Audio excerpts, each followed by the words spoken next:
হে good morning. তো আজকের ব্লগটা সকাল থেকে স্টার্ট করা হলো আর দেখতে পাচ্ছ এখানে দু ভাই বোনকে একসাথে বসিয়ে আমরা স্নান করিয়ে দিচ্ছি। তো সকাল সকাল উঠে সোনা একটুখানি কিছু খেয়েছে, খেয়ে না খেয়ে এসে দুলতে শুরু করে দিয়েছে। ও কিন্তু আগে কিন্তু আসলে এই দোলনাটা দুলতো না, ঠিক আছে। এখন ওর দুলতে ভীষণ মজা পায়, ওর ভীষণ ভালো লাগে। তো ও ডুম করে দুলছে আর এদিকে গল্প করছে আমার সাথে। তো আমিও ফ্রেশ ট্রেশ হয়ে একদম মুখ টুক ধুয়ে ওর সাথে এসে প্রথম একটু কথা বলছিলাম, বাবা গুড মর্নিং। ও আমাকে গুড মর্নিং বলেছে। আর আমার পুজো সোনাটাকে আমি ঘুম থেকে তুলে দিয়েছি। ও উঠে যায়, ওকে তুলতে হয় না, ও নিজেই উঠে যায়। তারপর আমরা ব্রাশ টাশ করে সবাই বসে গেছি খেতে। আর আজকে দেখতে পাচ্ছ ভিডিওতে একটা নতুন মুখ, তো ওটা আমার বরের বড়দির। তো আমরা অনেকে মিষ্টি বলে ডাকি, আজকে মিষ্টি আর আমার বড় ভাগ্নে সবাই এসেছে। কিন্তু ওরা মানে ছোট দুজন বোন এসেছে বলে দিদিও এসেছে, বলতে গেলে আজকে সব ভাই বোন একসাথে হয়ে গেছে। দেখতে পাচ্ছে আমাদের পুচু সোনারও দুই দাদা এসেছে আর আমার বরের 3 বোন একসাথে। তো সবাই একজোট হয়ে আজকে কিন্তু আমরা বসে গিয়েছিলাম চা খেতে। আর সোনা তো উঠেই গেছিলো, ওকে খাইয়ে ওকে আর বিছানায় রাখা যায়নি। আর বনু যেহেতু বাথরুমে, তো আমরা চা খেতে অলরেডি বসে গেছি। দেখতে পাচ্ছ এখানে 2টো কাপ রাখা আছে, আমি আর চা খাচ্ছি না, এটা একটা আমার বরের আর একটা বনুর। তো আমরা সবাই বসে গেছি চা খেতে। তো গাইস, আমি চাটা খেয়ে চলে এলাম আর ভাবলাম যে বিছানা গোছাতে আজকে একটু লেট হয়ে গেছে, তাই বিছানাটা আগে গুছাই না, আগে চাটা খেয়েছি তারপরে এসে বিছানাটা গোছানো স্টার্ট করছি। আর ভাবলাম যে একটা ভালো জিনিস তোমাদের সাথে শেয়ার করা যাক। তো গাইস, অনেকদিন আমার যে আগের ম্যাট্রেসটা ছিল, যেটার মধ্যে আমি ঘুমাতাম, সেটা অনেকটা প্রেম ভিডিওর মধ্যে তোমরা দেখেছো, ওটা খুবই শক্ত ছিল, খুবই হার্ড ছিল। আর একটা ভালো ঘুমের জন্য কিন্তু দরকার একটা ভালো ম্যাট্রেস, একটা আরামদায়ক ম্যাট্রেস, একটা আরামদায়ক ঘুমের জন্য। তো এইবারে যে আমি ম্যাট্রেসটা নিয়েছি না, সেটা কিন্তু ভীষণ ভালো, ভীষণ কমফোর্টেবল ঘুম আসে এটাতে। তো আমি তোমাদের কিন্তু এটা ডিটেলসে বলতে চলেছি, কারণ আমি চাই তোমরা এভাবে আরামদায়ক ঘুমটা ঘুমাতে পারো। তো চলো এবার বেডশিটটা তুলে তোমাদের ম্যাট্রেসটা দেখাই। তো এটা হলো orthopaedic memory foam mattress by Wakefit. তো এই ম্যাট্রেসটার মেইন 3টি ফিচার্স বলি তোমাদের। প্রথম যেটা, সেটা হলো গিয়ে এটার মধ্যে next generation memory foam use করা আছে, যেটা আমাদের বডিকে খুব ভালোভাবে অ্যাডাপ্ট করে। আর এটাতে আছে 30 লেয়ার প্রেসার জোন, যেটা আমাদের এয়ার সার্কুলেশনটাকে এনেবল করে, আমাদের বডিটাকে ঠান্ডা রাখে আর আমাদের বডিটাকে ফুল টার্গেট সাপোর্ট দেয় কমফোর্টেবল ভাবে ঘুমাতে। আর এটাতে আছে হাই রেজিলিয়েন্স লেয়ার, যেটার বেসটা খুবই স্ট্রং, যেটা আমাদের বডিকে ফুল সাপোর্ট দেয়। তো আমরা যখন শোরুমে যাই একটা ম্যাট্রেস কিনতে, তখন আমরা বসে কতক্ষণ টেস্ট করি? বেশি কি বেশি 2 মিনিট, না হলে 5 মিনিট, না হলে 10 মিনিট, এর থেকে বেশি কিন্তু নয়। এতক্ষণই আমরা কিন্তু টেস্টটা করি। কিন্তু এটা ওয়েকফিটের সব থেকে ভালো ব্যাপার হলো, ওয়েকফিটের শোরুমটা আমাদের ঘরেই। আর ওদের সব থেকে ভালো পলিসি হলো no question asked, 100 days return policy. Yes, absolutely right. Wakefit কিন্তু আমাদের সুযোগ দেয় যে আমরা এটাকে বাই করি আর 100 days এর জন্য কিন্তু এটা ট্রায়াল করা যাবে। তোমরা এটাকে বাই করো, তারপর এটার উপর 100 days ঘুমো। যদি তোমাদের মনে হয় এটা তোমাদের রিকোয়ারমেন্টের মতো নয়, তোমরা এটাতে কমফোর্টেবল হচ্ছ না, তাহলে কিন্তু তোমরা আবার এটাকে রিটার্ন করে দিতে পারো আর 100% তোমরা রিফান্ডটাও পেয়ে যাবে। আর এটাতে কিন্তু আরেকটাও ফিচার্স আছে, সেটা হলো এটা যখন প্যাকিং হয় পার্সেলে আসে, তখন কিন্তু এটা ফুল রোল প্যাক আসে। আর এই যে দেখতে পাচ্ছ আমার কাছে, আমি তোমাদের দেখাই, এই যে ব্যাগটা, এটার মধ্যে কিন্তু এই ছোট্ট ব্যাগটার মধ্যে কিন্তু ভরা ছিল। আমার 2 ভাগ্নে এত দুষ্টু, বুঝতে পারছো, 2টো বাচ্চা মিলে এটাকে খুলে দিয়েছে। এটা কিন্তু খুব লাইট, ওয়েটটা একজনে হ্যান্ডেল করতে পারবে, কোনো অসুবিধা নেই, খুব সফট। আর খোলার সাথে সাথে বুঝতে পারছো একদম চেপানো ছিল, বুঝতে পারছো ব্যাগটার মধ্যেই ছিল। সেটা যখনই আমি মানে ওরা খুলে দিয়েছে, যখনই আমি তুলেছি, ডাইরেক্ট এভাবে ফোল্ডেবল থেকে একদম খুলে গেছে আর ডাইরেক্ট এভাবে ফুলে গেছে। তো ভাই আমার তো ব্যাপারটা ভীষণ ভালো লেগেছে, মানে প্রথম বাই করো, তারপর ট্রাই করো, তারপর পছন্দ না হলে আবার রিটার্ন করে দাও। তো আমার মনে হয় তোমরাও এটা ট্রাই করতে পারো, মানে বাই করে ট্রাই করতে পারো। আর আমার ডেসক্রিপশনে কিন্তু লিঙ্কটা দেওয়া আছে, যাও তোমরা গিয়ে ট্রাই করো, বাই করো। আর যদি তোমরা আমার কুপন কোডটা ইউজ করো ওয়েকফিট না, তাহলে তোমরা পেয়ে যাবে 40% ডিসকাউন্ট। আর আমি এবার যাচ্ছি, তাড়াতাড়ি বাই করা স্টার্ট করে দাও, আমার কিছু কাজ আছে। তারপর কিছুক্ষণ গল্প করলাম, অনেক দিনের জমানো গল্প। তারপর কিন্তু ওদেরকে তেল টেল মাখিয়ে 11টা বেজে গেছিলো প্রায়, ঘুম থেকে উঠতে একটুখানি লেট হয়ে গেছিলো। তারপর বুঝতে পারছো বাচ্চাদের ঘরে একটু তো দেরি হয়েই যায়। তারপর এদিকে দুজনকে বসিয়ে দিলাম স্নান করতে। সোনা আমার ভাগ্নেটা দেখতে পাচ্ছ জলে বসে আবার উঠে গেছে। তো এদিকে আমি পুচি সোনাকে স্নান করাচ্ছিলাম আর ওকে ওর মা স্নান করাচ্ছিল, দুজনে একসাথে স্নান করতে বসেছে গামলার মধ্যে। আর বড় ভাগ্নেটা তো একটু বেশি বড় হয়ে গেছে, ওকে তো দোল খাচ্ছিল সামনে, কিন্তু ওকে বলছিলাম তুমিও চলে এসো, তোমাকেও স্নান করিয়ে দিই। বলছে না না আমাকে লাগবে না। তো এইভাবে দুজনকে স্নান করাতে আমরা শুরু করে দিই। দুজনেই কিন্তু ভীষণ মজা করছিল আর আমরা ওদেরকে দেখে মজা নিচ্ছিলাম। দেখতে পাচ্ছ আমার পুচুটা, আমার মেয়েটা কিন্তু আমার মুখে দিকে তাকিয়ে আছে। আমি ওর সাথে কথা বলছিলাম আর ও আমার মুখে দিকেই তাকিয়ে আছে, এদিক ওদিক দেখছে না, আমার মুখ দিকে তাকিয়ে ও কিন্তু স্নানটা করছে। এই দুষ্টু মেয়ে। আর এদিকে আমার ভাগ্নিরা স্নান করা হয়ে গেছে, দুজনকেই ভালো করে স্নান করিয়ে দেওয়া হলো। কালকে কিন্তু স্নান করিনি, মানে ভাগ্নিও স্নান করেনি আর ও স্নান করেনি, কারণ দু ভাই বোনের এই বৃষ্টির মধ্যে স্নান করানো আর আমাদের ঠিক মনে হয়নি, কারণ একটু ঠান্ডা ঠান্ডা ওয়েদার ছিল তো তাই। তো আজকে ওদের স্নান করিয়ে দেওয়া হয়েছে। আমি তো একদিন পরপরই স্নান দিই, স্নান না দিলে শরীরটা মনে হয় আমার টেনে মানে টান টান হয়ে যাবে, একদম ভালো না আর কি। রোজ স্নান করালে শরীরটাও ভালো থাকবে।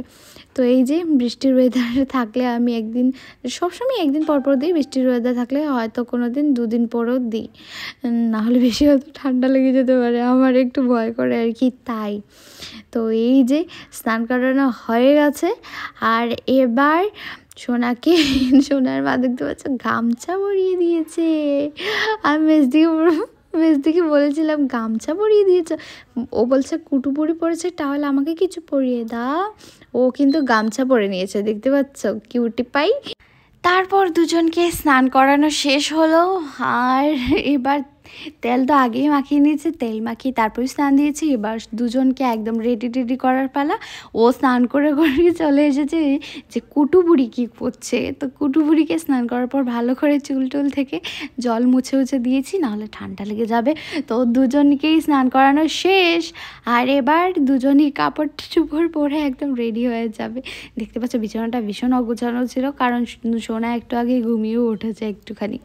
তো এই দেখো এবার আমি রান্নাঘরে চলে এসেছি, আমি নয় বনু রান্নাঘরে চলে এসেছে। আমি ওই দিকটা সোনাকে রেডি করাচ্ছিলাম আর ওকে একটু খাইয়ে পাচ্ছিলাম, তারপর রান্নাঘরে আসবো। তো বনু আগেই চলে এসেছে, এসে এদিকে মাছটা ধুতে স্টার্ট করে দিয়েছে অলরেডি। তো আজকে ইলিশ মাছটা আনা হয়েছে, তো আমি ভাবছি মাছ সেদ্ধটা বানাবো। আর আমার ভাগ্নি কিন্তু সয়াবিন খেতে ভীষণ ভালোবাসে, ওর জন্য সয়াবিনটা বানাবো। তো এই দেখো মাছটা মানে সিম্পলই বানাচ্ছি, কারণ আজকে এমনিতেই লেট হয়ে গেছে একটুখানি। আর তারপর তো বুঝতে পারছো আরও বাচ্চাদের, আর এখন তো শুধু বুঝিস না একলা নয়, ভাগ্নেও আছে, সবার সাথে গল্প করতে মজা করতে করতে অনেকটা সময় লেগে যায়, অনেকটা টাইম লেগে যায়। তো তাই আমি ভাবলাম যে কি বানানো যায়, তারপরে এই দুটো আইটেমই আমি ডিসাইড করি। আর পরে বোনকে বলি যে তুই ধুতে অলরেডি স্টার্ট করে দে, তুই ধোয়া শেষ হলে আমাকে ডাক দিস, আমি সোনাকে এই দিকটায় খাইয়ে টাইয়ে তারপর তোর কাছে দিয়ে তারপর চলে আসবো, নাহলে ঘুম পাড়িয়ে তারপর চলে আসবো, নাহলে ওর পিপিদের কাছে দিয়েও চলে আসবো। যাই হোক ওর মাছ টাছ ধোয়া শেষ হয়ে যায়, তারপর আমি গিয়ে সর্ষে বাটা আর কাঁচা লঙ্কা বাটা দিয়ে এই যে মাছের ডোটা বসিয়ে দিই, খুবই তাড়াতাড়ি হুড়ুহুড়ি করে। তো আজকে আমি কড়াইয়ের মধ্যে বানাচ্ছিলাম খুবই সিম্পলভাবে, যাতে ঝটপট করে হয়ে যায়। তো কড়াইয়ের মধ্যে আমি সর্ষে বাটা দিয়ে মাছটা বসিয়ে একটুখানি, এখনও কিন্তু আগুনটা দিইনি আমি, হ্যাঁ গ্যাসটা অন করিনি। তারপর একটুখানি সর্ষের তেল, একটুখানি হলদি গুঁড়ো, একটুখানি নুন আর দিয়ে ভালো করে মাখিয়ে নিয়েছিলাম। তো একদমই সিম্পলভাবে বানাচ্ছিলাম, কিন্তু খেতে ভীষণ টেস্টি হয়েছিল। তো এই দেখো আমি এবার কাঁচা লঙ্কাগুলো ওপরে দিয়ে দিয়েছিলাম, যাতে ফ্লেভারটা ভালো আসে। এমনিতেই বাটা কাঁচা লঙ্কা তো দেওয়াই আছে, তাও একটুখানি উপরে দিলাম যাতে দেখতেও ভালো লাগে আর স্মেলটাও ভালো আসে। তারপর একটুখানি গরম জল সাইড থেকে দিয়ে দিয়েছি। আর এবার আমি গ্যাসটা লো ফ্লেমে রেখে দেবো, একদম চাপ দিয়ে ঢেকে। তো এই দেখো পুরোপুরি নিচটাতেও আমি জলটা একদম যাতে ঢুকে যায়, তাই একদম ভালো করে নাড়িয়ে দিয়ে দিলাম জল। তারপর একদম চাপ দিয়ে ঢেকে তারপর বানিয়ে নিলাম ইলিশ মাছ সেদ্ধটা। তো দেখতে পাচ্ছ আমি এবার একটু চেক করে নিলাম যে সেদ্ধ হয়েছে কিনা পুরোপুরিভাবে পারফেক্ট। তো দেখলাম না, পুরোপুরিভাবে পারফেক্ট হয়ে গেছে। আর তারপর আমি এই যে এদিকটা মাছ ভাজতে স্টার্ট করে দিয়েছি। তোমরা বললে বিশ্বাস করবে না, এখন বাজে রাত 2:48, মানে 48 to 48 বাজে, আর আমি এখন ভয়েস ওভারটা দিচ্ছি। কারণ মানে সোনা ঘুমাচ্ছিল না, এখন সোনা যেহেতু ঘুমাচ্ছে তাই আমি ভাবলাম যে ভয়েস ওভারটা এখনই দিয়ে দিই। তো তবুও আওয়াজ শুনতে পাচ্ছ এই দিকটায়, কারণ আমার ভাগ্নে এখনও ঘুমায়নি। তো এই দেখো এদিকটার মধ্যে আমি আবার সবগুলো মাছ ভেজে নিচ্ছি, কারণ সবগুলো মাছ তো আমি আর সর্ষে বাটাতে বানাইনি, সেদ্ধটা বানাইনি, তো কিছুটা মাছ ভেজেও নিলাম এদিকটায়। তো সবগুলো মাছ ভেজে ভেজে তারপর প্লেটের মধ্যে তুলছিলাম, আর মাছের একটুখানি তেলও তুলে রেখেছিলাম। তেলটাও ভেবেছি গরম ভাতের সাথে খেতে ভীষণ ভালো লাগবে, তাই তেলটাও কিন্তু তুলে রেখেছিলাম। তারপর আমি এদিকটা সয়াবিনটা বানিয়ে নিলাম, সেটা তোমাদের সাথে দেখানো হলো না, বুঝতেই পারছো হুড়োহুড়ির মধ্যে রান্না চলছে আর ঘরে অনেক কুটুম, তো অনেক লোকজন নিয়ে ভীষণ মজা হচ্ছে। তো এমনিতে আমার না কেউ আসলে আমার ভীষণ মজা হয়, যাই বলো না কেন আমার ভীষণ ভালো লাগে। ঘরটা একদম ভর্তি ভর্তি থাকলে আমি সবার সাথে মিলেমিশে থাকতে ভীষণ ভালোবাসি। তো অনেক দিন পরে ওরা এসেছে তাই আরও বেশি মজা হচ্ছে, ও খুব মিস করছিলাম ওদের। তারপর এই দেখো বোতলটার মধ্যে কিন্তু মোবাইলটা বসে আজকে সোনাকে খাওয়ানো হচ্ছে। ও কিন্তু রোজ একবার নিচের ফোনটা শুধু ধরতে চায়, এই যে একটা ছায়া দেখতে পাচ্ছ ওটাকে শুধু ধরতে চায়। যাই হোক ওকে খাওয়ানো শেষ হচ্ছে, আর এদিকে ওকে খাওয়ানো হচ্ছে, আর এদিকটা আমার সয়াবিনটা হয়ে গেছে, তো দুটোই একসাথে নামিয়ে নিচ্ছি। এই যে সয়াবিনটা ভালো করে নামিয়ে ভালো করে হাত পা ধুয়ে তারপরে এসেছি একটু সোনার কাছে। সোনা কান্না করছিল, না হলে আমি চেঞ্জ করেই আসতাম। সোনা এতটা কান্না করছিল যে এসে ওকে আমি বলছিলাম কী হয়েছে কী হয়েছে, তো কান্না করছো কেন? তারপর আমার ভাগ্নে ও বলছে আমিও উঠবো মাম্মা, আমাকে বিছানার উপর তুলে দাও। তো আমি বোনকে বললাম ওকেই তুলে দাও, ওকে তুলে দে রে, ও একটু উঠবে। যাই হোক এত মিষ্টি করে বলছিল না, ও কুটুপুরিকে কোলে নেবে, ওর বোনকে কোলে নেবে, তাই ওকে আর না দিয়ে পারা গেল না। আমি বললাম ঠিক আছে নাও, কোলে নাও। তো ও কুলে নেবে বলে ভীষণ এক্সাইটমেন্ট ছিল, ভীষণ এক্সাইটেড ও কিন্তু কুলে নেওয়ার জন্য, আমার কাছ থেকে নিয়েই নিচ্ছে। আমি বলছি বাবা আমি দিচ্ছি তোমার কোলে, তোমার ছোট্ট বোনটাকে আমি তোমার কোলে দিচ্ছি। তারপর ও কিন্তু ওর ছোট্ট বোনটাকে কোলে নেওয়ার জন্য পুরোপুরি রেডি, আদরও দিচ্ছি, ওর গালে আদর করে দিচ্ছে, বলছে আমাকে তাড়াতাড়ি দাও। আমি ওহো আচ্ছা আরেকটা কথা বলছে, আমি কোলে নেওয়া শিখে গিয়েছি, আমার কোলে দাও। ওর মাকেও গিয়ে বলেছে একবার জানো, তাই বলছে একটা আদর দিয়ে দে তারপর তোকে দিচ্ছি বাবা, আমাকে একটু আদর দিয়ে দাও। তারপর ও কিন্তু একটা আদর দিয়ে দিয়েছে, এবার বলছে এবার তো দাও দাও রে বাবা। তারপরে আমি বললাম ঠিক আছে আমি তো আমার হাতেই থাকবে, আমি তোমার কোলে একটুখানি দেবো, হ্যাঁ, কারণ ও তো ছোটো বুঝতে পারবে না কখন হয়তো লেগে যায়, কিন্তু ও কিন্তু ভীষণ আদর করে আমার সোনাটাকে, কারণ দু ভাইয়ের ছোট্ট বোন ওরা এই ভাগ্নেটা ছোট, ও আমার ছোট ননাসের ছেলে, আর আরেকটা দেখতে পেরেছো আরেকটা ভাগ্নে, ওটা কিন্তু আমার বড় ভাগ্নে, আমার বড় ননাসের ছেলে।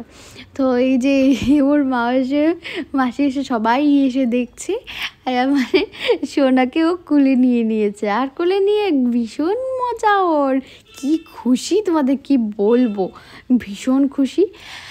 ও সোনাকে কোলে নেবে সেটা ও মানে ও ভীষণ খুশি, আর এক কথা আমি এটাই বলে দিচ্ছি। আর আমার ভয়েস ওভার করতে করতে আমার ভয়েসটা শুনতে পাচ্ছ, ঘুমে আমার চোখ পড়ে যাচ্ছে, একটু পরে পরে হাম দিচ্ছি, হামি আসছে আমার। তো গাইস এরকম করেই আমার আজকের দিনটা কাটলো আর কি, ভীষণ মজা করে কাটলো। তারপর ওর বড় পিপির কোলে ও ঘুমাতে স্টার্ট করলে, আমি ভাবলাম ওদেরকে ভাতটা দিয়ে আসি। তো তারপর মিষ্টিও বসে গেছে, সবাই ওর বড় পিপিও বসে গেছে, মেজো পিপিও বসে গেছে, ছোটো পিপিও বসে গেছে, তিনজন পিপিকে বসিয়ে দিয়েছি, আর সাথে আমিও বসে গেছি, আর বনু আর আমার বর ওরা পরে খাবে, ওর পাপা আর ওর মাসি পরে খাবে। আর এদিকে দেখতে পাচ্ছ ভাগ্নের দুষ্টুমি ওই কোনা দিয়ে দেখা যাচ্ছে, ও কিন্তু এখানটায় গিয়ে সিট কারিটা লাগানোর চেষ্টা করছে।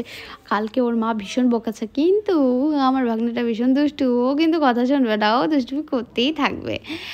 আর তারপর আমরা সবাই একে একে করে খাওয়া স্টার্ট করলাম। ওদেরকে জিজ্ঞাসা করছিলাম কেমন হয়েছে, ওরা বলছিল হ্যাঁ ঠিকই ভালোই ভালোই হয়েছে, কিন্তু আজকে জানি না কেন আমার এতটা ভালো লাগেনি।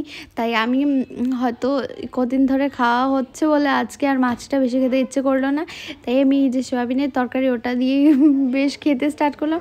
যেই না একটুখানি ভালো লেগেছে তার সাথে সাথেই গাইস হঠাৎ করে সোনা ভীষণ কান্না করে স্টার্ট করে দেয়, আর আমার খেয়ে ওটা হয় না ভালো করে। আমি আবার দৌড়ে চলে গিয়েছিলাম যে যাই, এখন তো সোনা কান্না স্টার্ট করে দিয়েছে, তো আমি এবার যাই সোনার কাছে যাই। তো গাইস এবারও কিন্তু সোনা ঘুম থেকে উঠে গেছে আর একটু একটু পরে কান্না স্টার্ট করে দেবে। আমি ভেবেছিলাম পুরোপুরি ঘুমিয়েছে, তাই আজকের ব্লগটা এখানে শেষ করছি।